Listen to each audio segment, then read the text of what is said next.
I only arrived in Delhi about 3 weeks ago, so, living in a place that has this level of air pollution is a very foreign concept to me. I've only really experienced it during the Black Summer bushfires a few years ago, but I'm trying my best as I can to, minimise exposure. I'm wearing a mask everywhere I go outdoors. This is probably the only time today that I've been outdoors without wearing one, and luckily enough have air purifiers both at home and in the ABC office here, but unfortunately, that's quite a rarity for people in India, for people in Delhi, being able to afford things like purifiers. And also, we're also lucky because we can spend a lot of the time working indoors in our office, or if we choose to work from home. But so many people in this country don't have that choice. They do jobs that are outdoors, they drive rickshaws, they run food stalls, they're security guards. So it's certainly not lost on us that there really is that extreme divide here between people who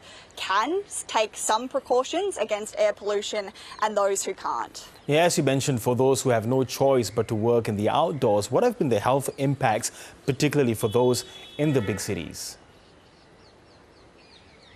Yeah, well, it's sort of divided into two categories, I guess. There are the immediate things that you can feel when you wake up and you walk outdoors. The back of your throat gets scratchy. A lot of people are coughing. It feels like you're trying to get something out. Your eyes get very dry. They get dust in them. I'm having to use eye drops.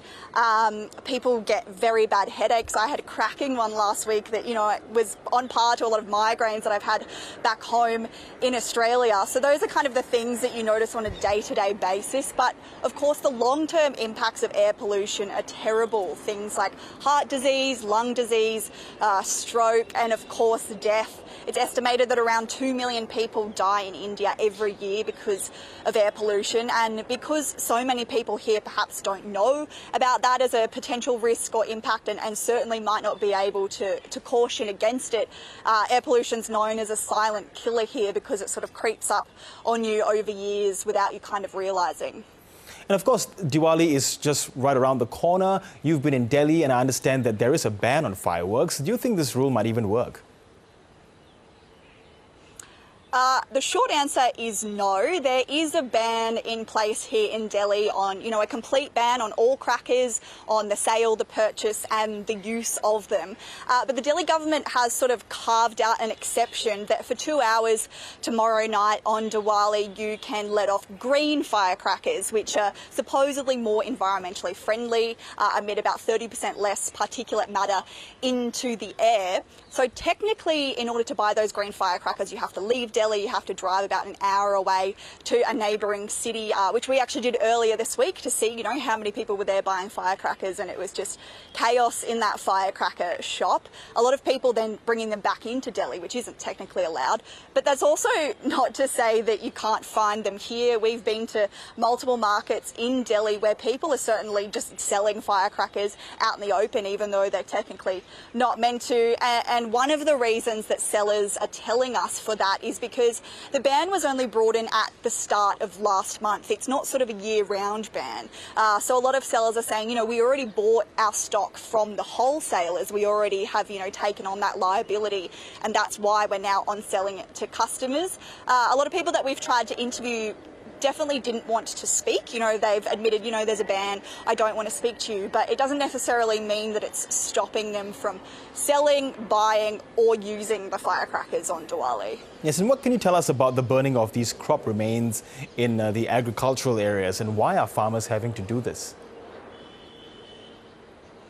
Yeah, the burning of those crop remains in neighbouring states like Punjab and Haryana is certainly every year in winter one of the main contributing factors to the worsening of air pollution. The main reason why they're still doing it is that there isn't really a widespread, easily available alternative to burning the residue from their crops. Some farmers do have machines which are sort of able to mulch up that residue for them and put it back into the soil, but certainly not everybody has it. But, you know, in saying that, we have heard reports in the last few days that fire numbers have decreased, especially in the neighbouring state of Punjab. They're saying that compared to the same time last year, the number of fires on farms has halved. But so far, that doesn't seem to have had any impact on the air quality here in Delhi. And certainly after we have Diwali tomorrow, everybody bursting their firecrackers, we're all expecting that on Friday we'll be waking up to much worse pollution than we have right now. Yes, and of course, this has become a bit of an annual phenomenon. Year by year, it does not seem to get any better, both in India and in Pakistan. In India, at least, you know, what are the conversations from a national level and a state level to bring pollution levels down?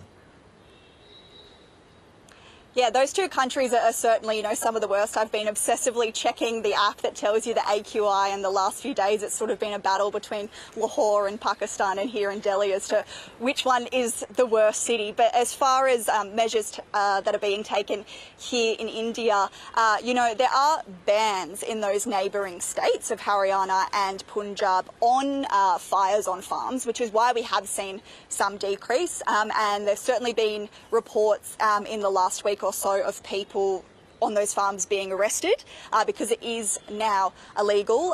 But, you know, as I said earlier, perhaps not having the exact effect that's been desired. On a more national scale, the Indian government does have a national clean air program in place that's meant to actually report back next year and ideally have a 40% reduction in particulate matter in the air.